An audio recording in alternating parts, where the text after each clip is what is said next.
Right, hello, and welcome, and thank you very much for coming on today. I very much appreciate it.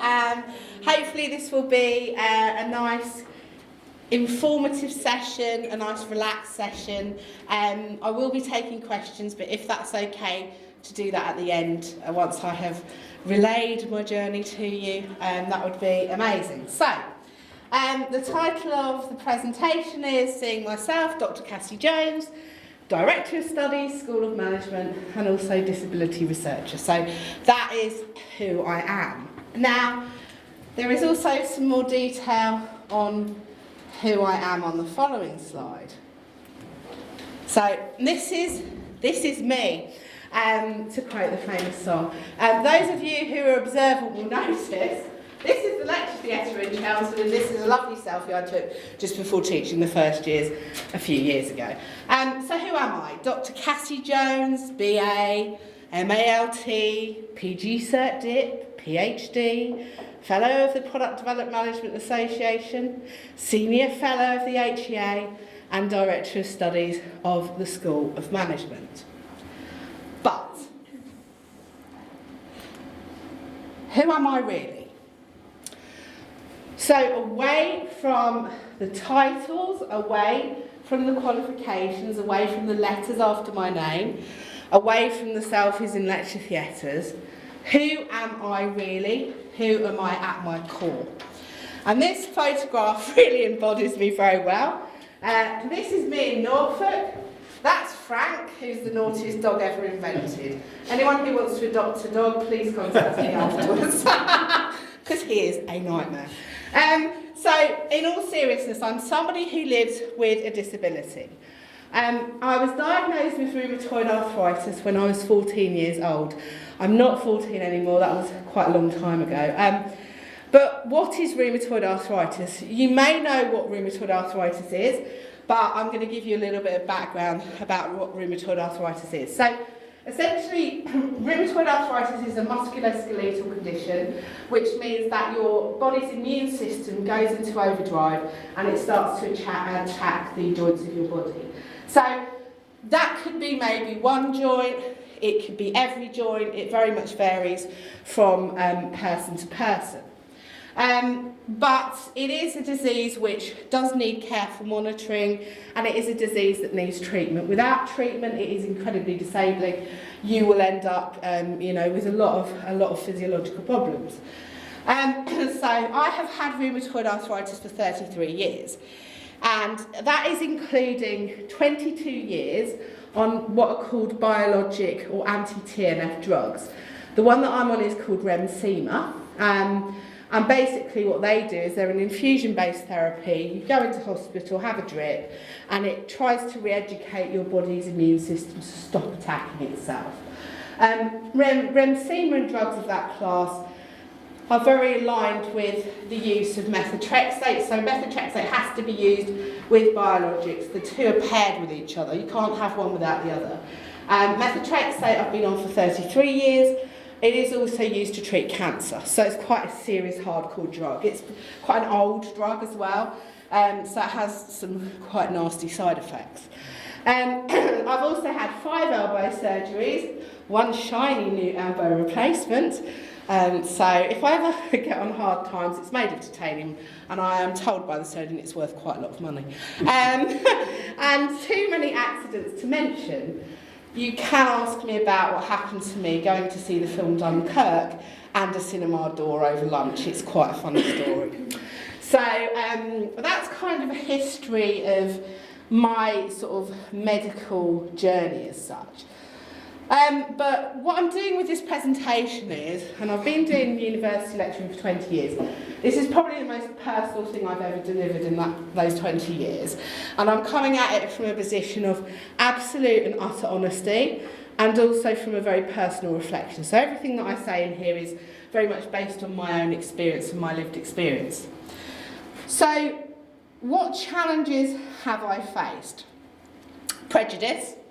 I would be lying if I stood here in front of you and said I had never had any prejudice against me. I have experienced prejudice. Labelling. Oh, aren't you that disabled lady? And why don't you get a disabled parking badge? Pain in the early days. So before I got onto the biologic drugs, it was very difficult because it's a very painful condition. So it affected my eating, it affected my sleeping. I was very thin because I didn't want to eat anything. And it was, it was very, very difficult. Lack of empathy and understanding at times. Looking different and moving differently. So obviously being diagnosed at 14 years of age, I went through my teenage years with quite a lot of mobility difficulties. I had quite a pronounced limp. So when I walked around sixth form college, I looked very different to your archetypal sixth form college student, and that was hard. That was really hard. So that was a challenge. And basically quite a massive fight for a long time. So that's kind of what I have faced in my journey that has been a long-standing one. Obviously, I'm 47 now. I always say 35, but everyone knows I'm lying. So it's been a long time that I have had this condition, and it has been a big fight at times. But what have I also experienced? Kindness, love, friendship, empathy, collegiality, the kindness of strangers, and the best that our amazing NHS can provide. So I am standing here as someone who is a testament to the work of Adam Brooks Hospital, an incredible hospital. They have, to quote the film, rebuilt me. I have the best arm surgeon going, Mr. Lee Van Rensburg. He can now be seen on Surgeons at the Edge on BBC iPlayer. It's true. Although when he was doing one operation and said, "Oh, that looks good enough, let's sew them up," I was a little bit concerned, considering he has operated on me 3 times. But he is incredible. But the NHS has been amazing from every time I go to my infusion, from my bloods nurse Emma. She is the only woman in Adam Brooks that can take my blood sample. She is incredible. She's treated me for 20 years. All of the nurses, the physiotherapists, the people in the labs, incredible. And I am a testament to them. So moving forward from that, what have I actually learned on my journey? And again, this is something which is a personal reflection. There is no right or wrong answer to these things, but I'm just kind of bearing my soul and telling you what I have actually found in my journey. So what I've learned, that it is my choice if I choose to label myself as disabled or not. That it is situational, and I can choose to speak about it with whom I choose. That things have moved forward significantly, and that the scientists are the answer. I should have edited that and put the medics and my blood nurse Emma as well. That one of the most powerful things that you can do is to speak to people like you who share your journey, infusion group, and to have the love of family and friends. That you can empower yourself to fight for others, my PhD, that you have rights, and that we have moved on from the social model of disability. So I'm going to break that down, and some of it is about the personal reflection, and then towards the end of the presentation it gets a bit more academic, so I do apologise for that, but it kind of draws on my PhD and some of the things that I've learned along the way in a more academic context. So just to start to break that down, it is my choice if I choose the label of disabled. So, as a 35-year-old, I'm not standing in front of you here, I strongly believe that nobody can make you fit into a neat labelled box. Nobody can say, look, here's your box, this is your disabled box, you sit in it. It's about your personal journey, it's about your personal perspective. Who you are and what you are is your choice, and it is up to you to decide that. It's a personal thing. People love labels, people love to put people in neat boxes, and they will try to do that, but they will also try to be helpful. So they will tell you about PIPs, they'll tell you about disabled parking badges. If you need to do that, that's great. But I'm lucky enough to have a choice, and I choose not to. You can tell people to mind their own business, and you can tell people to shut up. nicely. Okay, because it's your journey, it's your personal endeavour. You own this yourself, so it is about what you think and what you feel. That it is situational, and I can choose to speak about it with whom I choose. Most people are fabulous. Some people really are not. And I have, in my life, experienced the whole retinue of those people who are amazing and those people who really are not. My disability is personal, and when I share the details with who I like and who I trust. You do not have to do that. You do not have to put yourself out there if you do not choose to. It is about your own self-determination. It is about your own journey and your own ownership of your identity.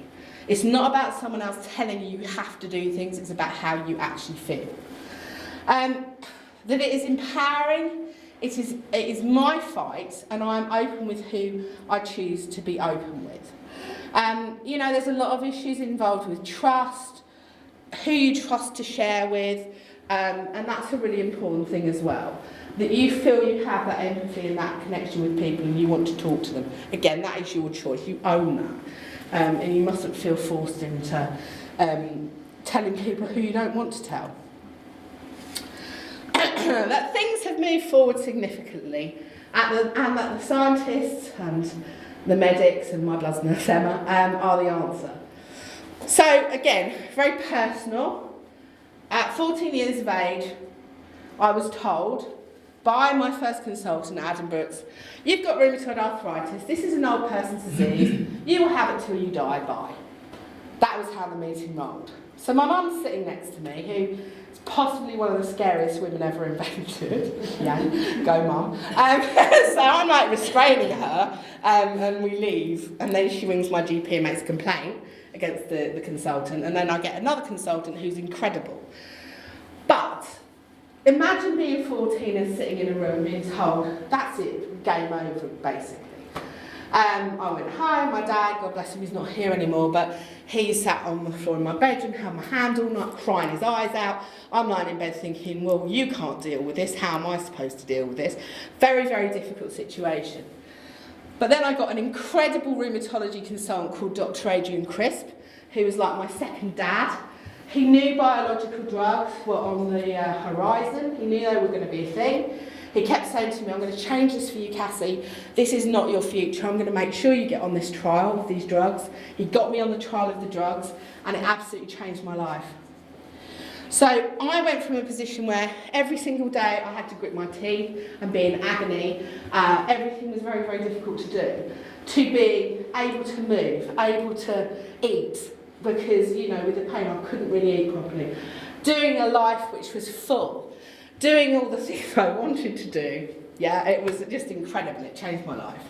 So no more pain, ease of movement, a chance to live a full life. I always had hope and I always had faith in science and in the scientists and in the medics. And because of the scientists that invented these anti-TNF biologics, my life was changed and I could live a really, really full life. But the other thing that's been powerful is being able to speak to people like me who share my journey and also to have the love of family and friends. So when I started having the infusions in the hospital, because of the way it's organised, I met Infusion Group, okay, which was a gang of us of about, there were 8 of us originally, and we became like family. So we'd always see each other at hospital, we just used to have the best laugh. In fact, one time, one of them made me laugh so much, she had to get her drip stand, walk over and hit me around the head with the magazine to stop me because I just went hysterical because she was so funny. And we've done loads of social stuff, we are like family. If there's anything to do with rheumatoid, like, I don't know, you're on holiday, you've got a bit of an upset stomach, you don't know which medication you can take because there are lots of things you can't take, you message Infusion Group, they're like, yes, you can take that, enjoy your holiday, and it works, yeah? So they've been really powerful. But also, I've been really, really lucky because these are my people. So I am very, very blessed because I have incredible family and incredible mates. So this is my cousins, my auntie, my cousins who've had hundreds of children really recently, which is quite weird, but it's true. So here are the hundreds of children. My mate Margaret, who makes one of the best cheesecakes ever invented, and Pete. My husband is looking quite rough there, but I promise not to put a recent photo in. He works here. My mate Jane, who's strictly come dancing obsessed, as am I. My goddaughters, Lisa, Lydia, my best friend Trace and me. My mum, try not to tell people off on the train. And my beloved dad, who is no longer with us. But he was my biggest supporter, so. That is really important because in a difficult situation, you find yourself surrounded by love and solidarity and friendship, and when things are really difficult, it can really see you through. So, obviously, as I said at the beginning of the presentation, I am an academic, also a marketing person, so a creative. But when I was developing my academic career, I just kind of thought about, doing a PhD because we kind of have to do a PhD, it's important for our career. And I really wanted to do my PhD about something which was impactful and helpful for disabled people. So I did my PhD at the University of Surrey. It's got a really snappy title, it really hasn't. As a marketing person, this title makes me feel a little bit ill because it's so long, but wait for it. The development and marketing of arts experiences can serve as dominant logic, contribute to facilitating the inclusion of physically disabled people. So what it was doing was using this model called service dominant logic, which is about co-creating experiences. And I applied it to the disabled experience. And I did cross-case comparisons in arts experiences, museums in the UK, and I looked at the experience of senior management at the museum, curatorial staff who construct exhibitions, and then the disabled respondents. And what I came up with was essentially this model, which is the CAA model, which is a model designed to facilitate inclusion of disabled people in arts experiences, in the development of museums, in the development of exhibitions. And these three factors need to exist together for inclusion to take place. So I'm not going to go into a massively long spiel about this.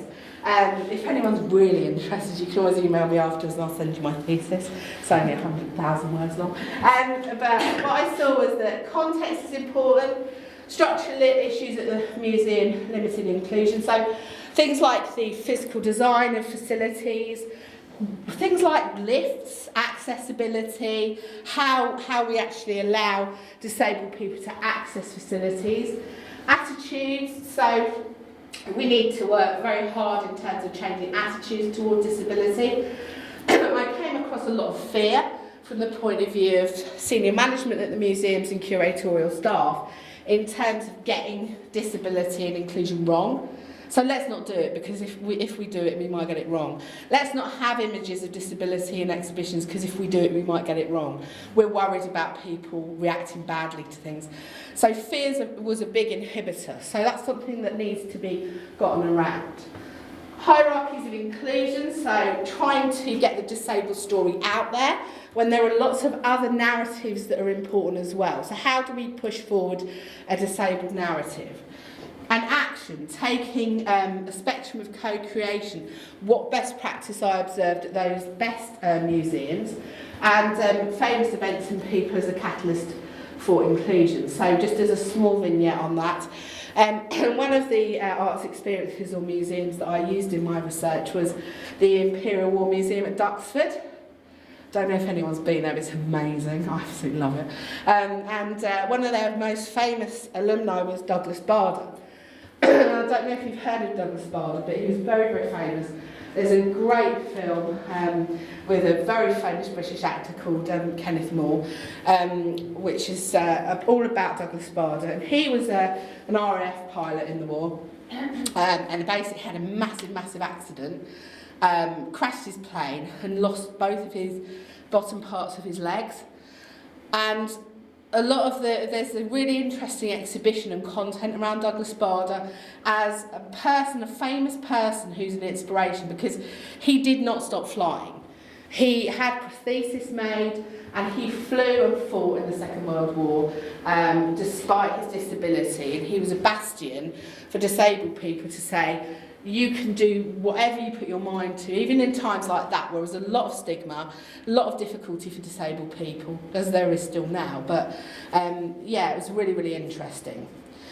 Other things that I've learned is obviously that you have, as a disabled person, you have rights, strong rights, and disability rights have progressed. I'm not going to stand here and argue that everything is perfect, but there are rights that are written into law, such as the Equalities Act. So here we have the profile of inclusion being raised with the instigation of the Disability Discrimination Act in 1995. That was then merged into the Equality Act. Now, this is a little bit contentious because there was an argument to say that once the Disability Discrimination Act became merged into this new piece of legislation, that actually it lost a bit of its bite and a bit of its focus because it became broader and it wasn't as focused just on the disabled experience. So from 2010, it was absorbed into the Equalities Act, which protects the disabled from discrimination, as it's called a protected characteristic. So it's protected. So it covers things like access to good premises and services, employment, health, education, buying and renting property, mental health and transport. The problem also with it as a piece of legislation is there are caveats. So as well as doing my disability research, one of the other things I do is I teach retail and experiential marketing. I know it's quite sort of diverse, but I love it. And with retail marketing, if you have a retailer that is in a building that predates a certain date, you do not have to make the whole building accessible, which is incredibly frustrating because disabled people have the right to go shopping, they have the right to consume, as we all should do. The fact that you are in an Edwardian or a Victorian building shouldn't make any difference. But this piece of legislation allows those retailers to get out of providing adequate provision. In fact, you only have to go around any of the shops in Cambridge to see how difficult it is to access a lot of shops in Cambridge. So, you know, I'll go to shops in Cambridge, I'm like, let's do half the shops in Cambridge, or half of the floors of the shops in Cambridge. And invariably the thing you really want to buy is on the third floor, and you're thinking, well, I'm not going to get up those stairs unless you've got a winch, so let's just forget about it right now.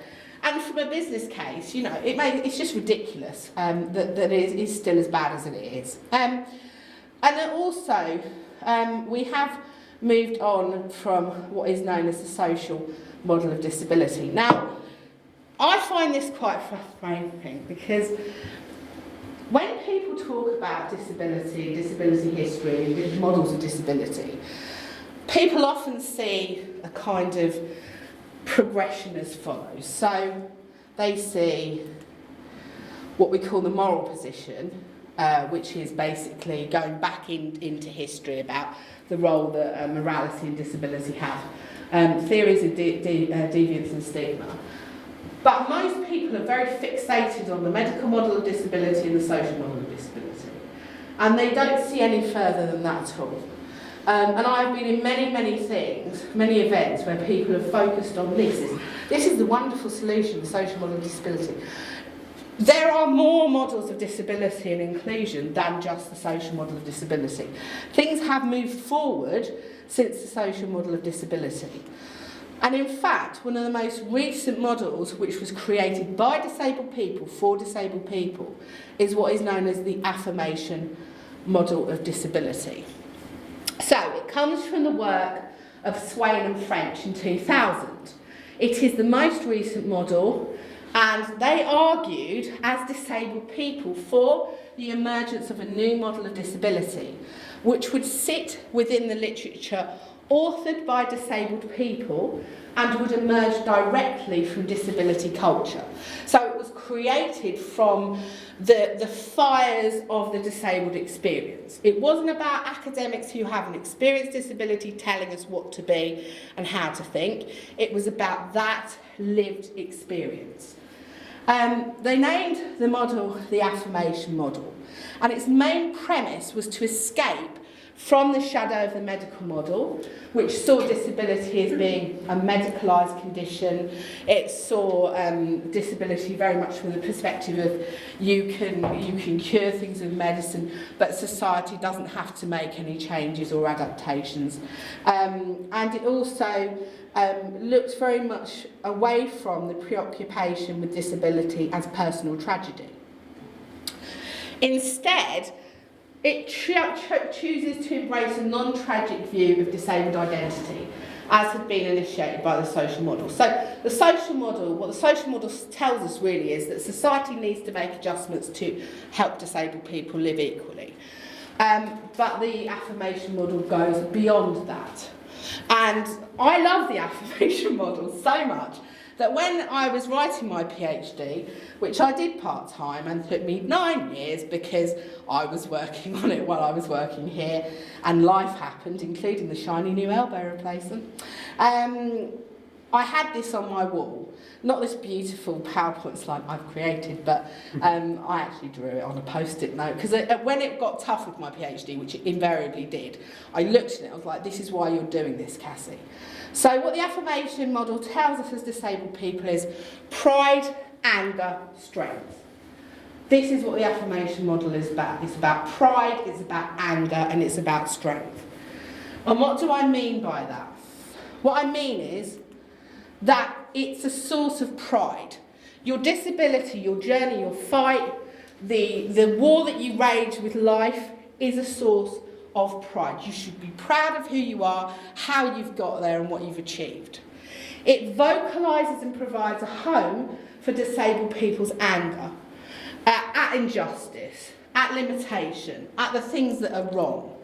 And it gives disabled people strength through its collective and unifying force. So I hope that's been really helpful. I really appreciate you all listening to me. And if anyone has any questions, please. Thank you very much.